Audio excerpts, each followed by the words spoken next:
Girls who make the rockin' world go round.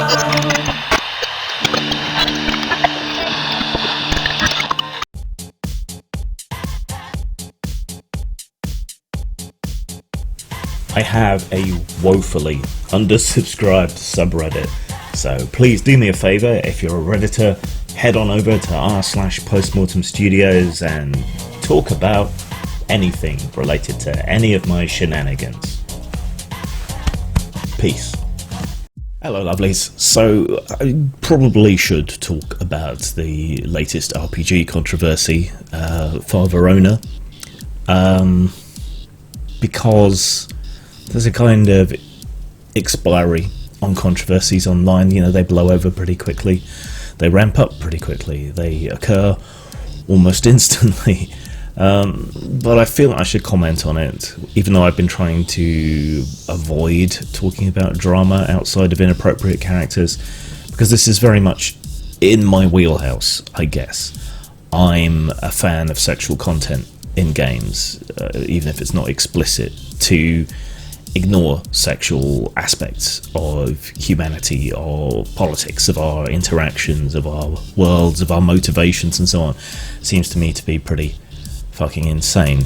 It's such an important thing, and it's also weird to me that people get their noses out of joint about bad sexual things happening to their characters, or even good sexual things happening to their characters, when they're perfectly fine with being paralysed and devoured by a carrion crawler, which, let me assure you, is some people's kinks as well. So I should talk about it. And I've been trying to avoid other people's commentary on the situation, and I've been trying to avoid the fallout from it, so that I can just come into what occurred and get my perspective there. I've tried to look through it once, and I cringed so far up my own arsehole I could taste what I had for dinner last week. But for you, my lovely audience, I'm gonna try and have another go and pinpoint what went wrong, how you could better handle these situations, and how I would handle this kind of situation. Okay, so it's a meaningful and reassuring look, but you miss like the deeper subtext, right? So he just shoots you a look like, and you can recover those strain if you want, or you can hang on to them. But basically, he shoots you a look that you interpret to mean, I got you. You don't have to worry. There's more to it, but Johnny doesn't notice it. Okay. Haley, I think we're gonna be just fine. Really? Look, I know you don't know him, but seriously, I've been here tons of times. Alright, so the setup is this. It's a science fiction game. Some of them are playing synthetics, androids, gynoids, that sort of thing. And they've been in a bit of a tussle. They need some repairs, so they've gone to this person who, in the background of the character, seems to be a mechanic who they know and who they trust and who they have some kind of background with. But you can see there that already there was an opportunity to see what was going on. He's allowed a perception roll to try and read the subtext in how he's got something else going on here. So that's kind of interesting that there was a chance there to read someone's intention that was missed. And people didn't metagame and decide to distrust him too much. But I assure you, I'm perfectly fine.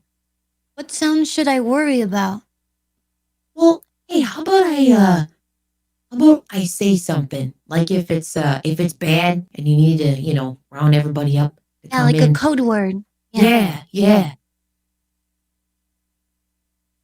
I can't think of any.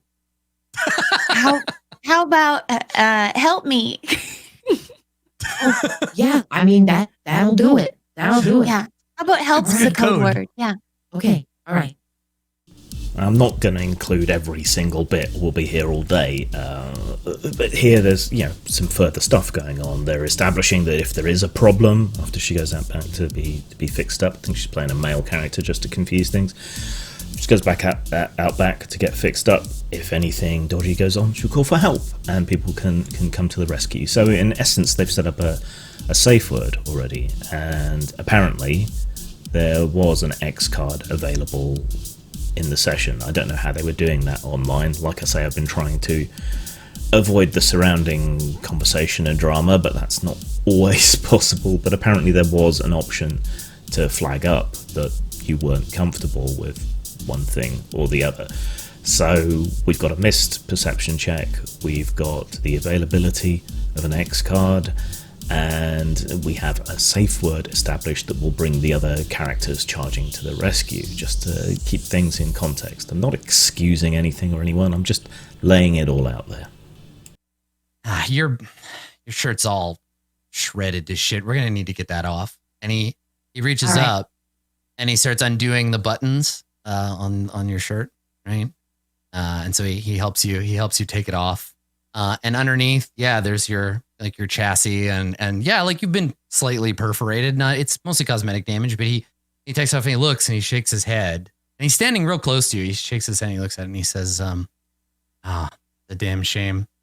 This stuff was always the best. And he puts his hand on your chest, right? So he's touching your like synthetic skin, the skin that covers your chassis. He puts his hand on it and he smiles slightly, sort of wistfully. And he says, really, just luxury work. Now, this is where alarm bells start to ring for me, where it starts to feel creepy. The sensuous description and so on. This character, this NPC, if they're a bot fetishist or whatever, you would think that someone who's been there many times before would know about that, and would flag it up and be aware of it and conscious that this was going on. And this is where you can start to see a sort of sense of unease fall across the faces of the players. Now, it's not necessarily bad or wrong. I haven't watched the campaign. I don't know if it has a strong horror element or a strong sexual element throughout the rest of it. But this does seem to have struck people as coming somewhat out of left field. And I'm not a fan of safety tools, but I think you do need to know how to read your players. Now, this is part of an ongoing campaign. They should know each other. They should be reasonably comfortable with each other at this point. Something went wrong. I'm going to need to get a look at your insides. And he takes a step and he puts his hand on the side of your neck so that the tips of his fingers are just behind your ear. And he says, can I open you up? Go for it, boss. Okay. So he just gently applies pressure to the back and you feel a click kind of in the back of your jaw. And your ribs separate and swing open. And he steps back to like let it happen. And he looks at it. And it's like he shakes his head slightly, like, and I think he mutters quietly to himself. And he says, thing like that. Really beautiful, beautiful work. I think it's also incumbent on players to read the situation at the table and what's going on. Now, normally in an RPG, when you stop off to heal or to get repairs or whatever else, just bish bosh, it's something that goes on in the background. There's no point, there's no need detailing every hammer blow and circuit solder or welding bit, unless you're doing like a montage of the A-team or something. You just don't need it. So the fact that he's going into all this detail and this social interaction and all should be a signal to the players on a kind of metagame level that something more is going on. They don't seem to pick up on that or don't seem to feel able to challenge him for some reason. Setting them on the table, getting ready to like fix you. And he looks at you and he says, I got to be honest. The first time you came in here, I couldn't stop staring. You're just so beautiful. From here on out, I think it's obvious that the NPC is really into robots, and at any point you can step in and say, no, look, I'm not interested in you that way, you're going to fix me up or not. There's opportunities here to back out, just as there have been opportunities along the way to avoid this this whole situation if you picked up on it earlier. But from this point on, I think it's obvious where the NPC is going, what they're into, and I don't think there's anything necessarily wrong with this happening in character. It's an interesting character quirk. I think we all know people who are really into their machines one way or another, and those machines aren't even humanoid or whatever else. So from this point out, I think it's obvious enough what the intention of the NPC is and what they're into is. But you do need to be able to read your players. Now this is soft RP, there's no dice rolling or rules referencing or stat blocks to look up, so he should be watching his screen and seeing how people are reacting, but he doesn't seem to pick up on that. And he's standing like 2 inches away from you now, with like his fingers on your face, smiling slightly.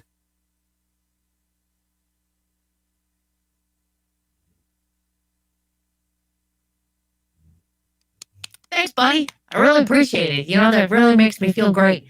Can you maybe like, you know, I'm just gonna take like a step back here. This is where I think the bailout point was, or the fade to black. This is where I, as the GM, would have said, look, he's obviously coming onto you romantically. Do you want to reciprocate or not? And then draw a veil over the whole thing from there, particularly in a public game that's being streamed. You know, that's where I would read the audience and draw the line, and I think everything was recoverable at this point. Hey, listen. I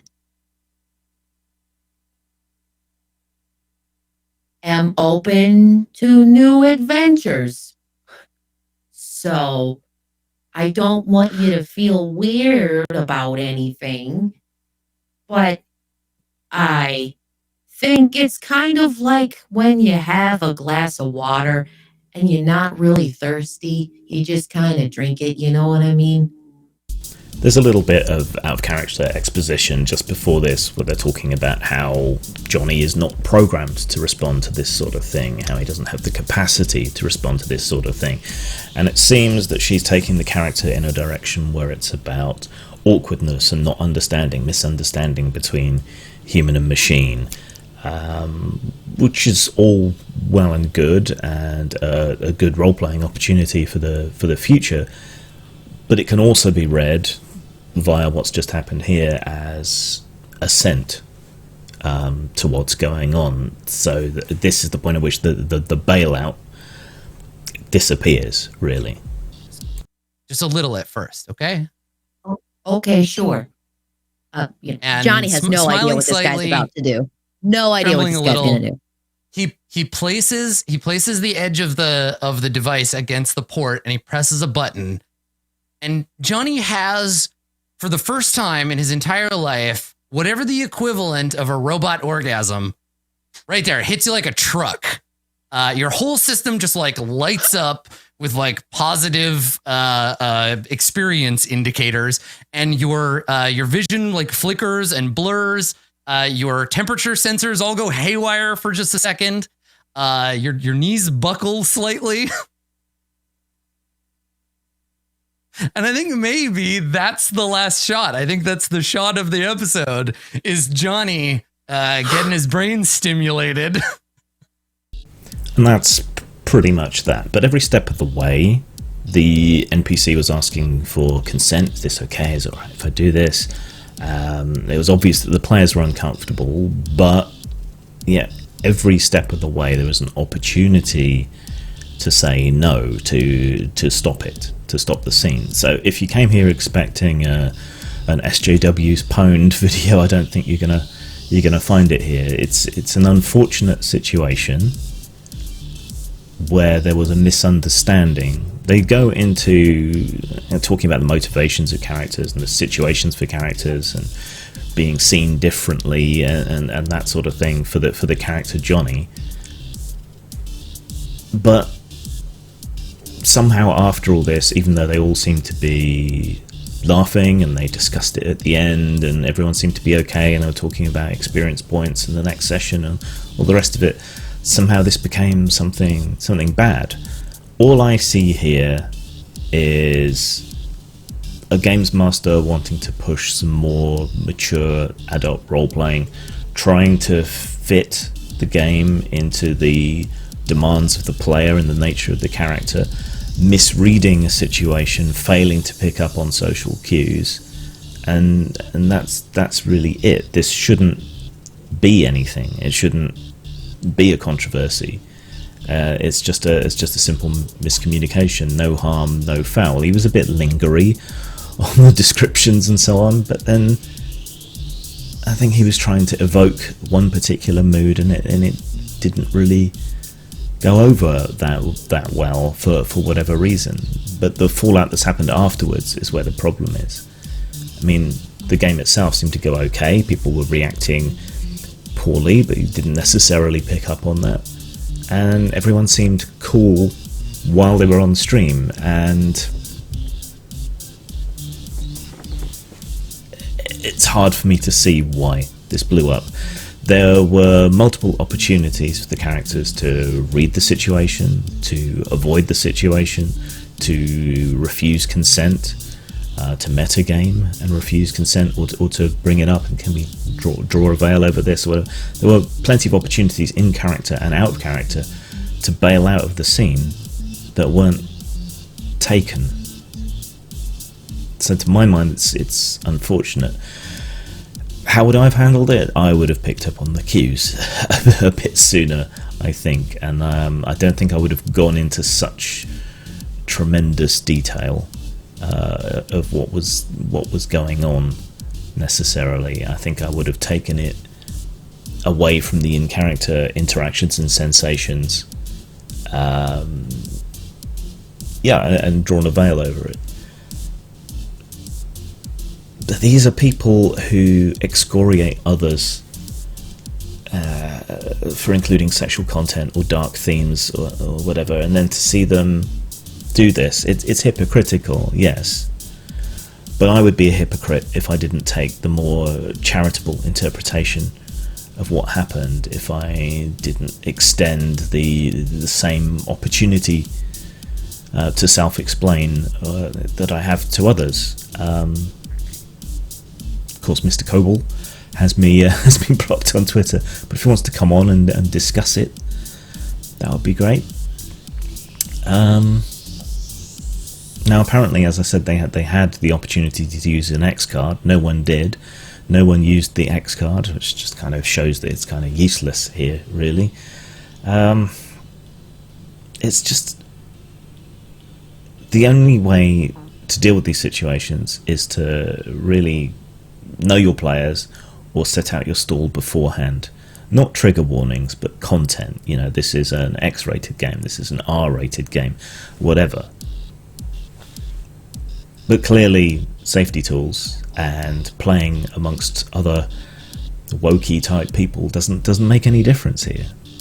So you've got to have a basic facility for human interaction, I think, and you also have to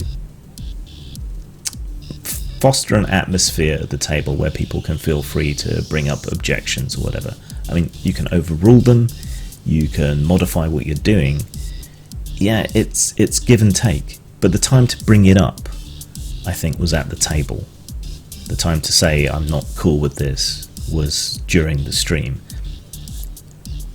Is it a good idea to do this kind of thing on stream? I don't think so. Probably not, unless you know the group really, really well. Because there's extra pressure on people to conform and go along and not to disrupt the game when you're live streaming and you need to keep things going more than you would. Yeah, it's a performance in a way. Oh yeah, RPGs are a performance for a small group, but this is a performance on a whole different level. And this is a games master with some clout and some credits to his name. You know, Dungeon World I mean, I hate Apocalypse World games. I've tried, God knows I've tried. The closest I came to liking one was Dungeon World. I don't think there was any malice here. I think we could all do with being a little bit more forgiving. The reaction, the controversy seems to have come after the fact, which always makes me a little bit suspicious. I mean, why can't you just say, can we not do anything like that again? It made me really uncomfortable, and hug it out and move on, you know? I get why some people are playing this up as a big thing, the hypocrisy, but for me, it's just, there's not a lot here for you to sink your teeth into if you think there's something horrible that's happened. I mean, it's a somewhat non-consensual interaction, but the NPC was asking for consent the whole way. It was obvious fairly early on what the nature of the interaction was. There was plenty of opportunity to speak up out of character or in character against what happened, or to react to it afterwards. Tal, friend, and welcome to Gore. Savage and beautiful, John Norman's Gorean saga is brought to life in the Tales of Gore role-playing game and its companion world book, World of Gore. Take flight on a tarn, luxuriate in the bathhouses of Ar, pit your steel against the deadly Kuri, best your enemies and place them in your collar. Tales of Gore uses the D6 system, perfect for both new and old players. You can purchase it from Amazon, RPG Now, or Lulu.com. Ta Sada Gore. The gallows is cold and the gibbet is lonely. We'll make things hot for you here. The gallows is cold and the gibbet is lonely.